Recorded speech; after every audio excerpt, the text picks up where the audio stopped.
Alright, thank you for joining me for part 2 of the custom straight razor work series of videos. If you haven't seen part 1, go check that out first, because as promised I have here the two razors from last week that I showed in the video, and I did some work on them, and now I'm going to show you what they look like in the after stage. I have them in these felt pen cases that I'm going to give to the customer because the new razors don't fit in the boxes that he gave me. This one is the Germania Cutlery Works razor with some of the rust and pitting removed, but it's not totally grinded down and buffed out. I left the blade as original as possible. And here are the scales of pt2, and they're kind of small. They like just barely fit the razor. It's kind of they're sort of, I guess, delicate, dainty, which I felt was kind of appropriate for a small antique blade. And then there's the G10 spacer in the back, the wedge there, and you can see the back and the front are pinned together with the micro fasteners, and there's washers in between there, so there's no rubbing between the tang at the pivot and the scales. And you can also see that when you look this way.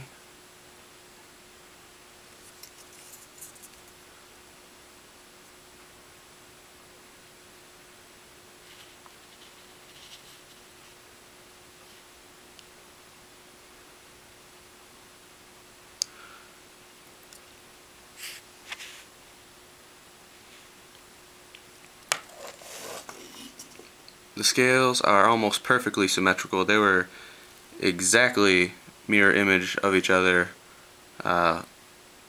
before I treated them for waterproofing and stuff, but now as you can see it leans to the side just a little bit, and that's because when I boiled the scales in wax after I was done shaping them, and one of the scales kind of bowed a little bit more than the other one, I think because of the heat. That's just something that you kind of have to deal with when you're using natural materials, is they're a little bit unpredictable, but overall they didn't come out too bad.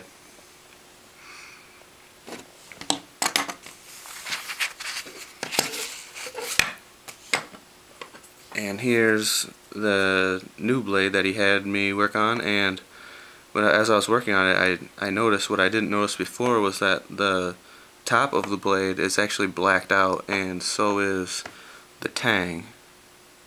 As you can see the difference where it's black here and then where it rubbed off down here.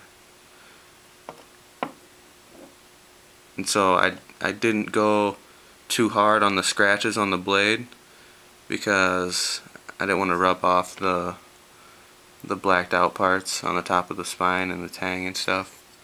So I mostly left that alone, but I did get it super sharp when I honed it. I also honed the other one too.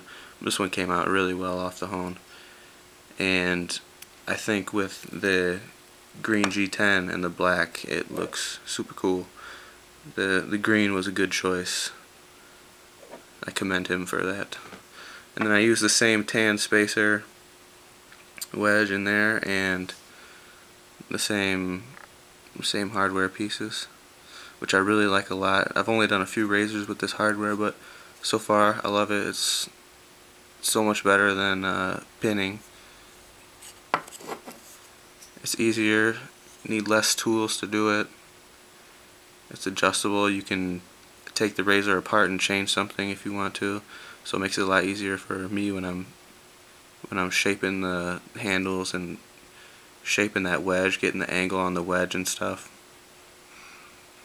If you're going to do work on razors, I would definitely get the micro fasteners. And this one has washers in the middle too, so again it doesn't rub. The G10 doesn't rub on the tang of the blade. And these ones are like 100% perfect mirror images of each other. Look how that one sits. really nice. So I'm really excited to show Brian his new razors. I think he'll be pleased. Thanks for watching, guys. If you have any questions, ask me in the comments.